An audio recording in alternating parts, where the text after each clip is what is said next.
যেসব খাবার থাইরয়েডের সমস্যা আরো বাড়িয়ে দেয়: ১. সয়াবিন তেল বা সয়াবিন জাতীয় খাবার। ২.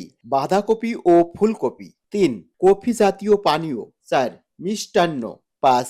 প্যাকেটজাত খাবার। ৬. পাউরুটি, ফাস্টফুড ও তেলে ভাজা খাবার।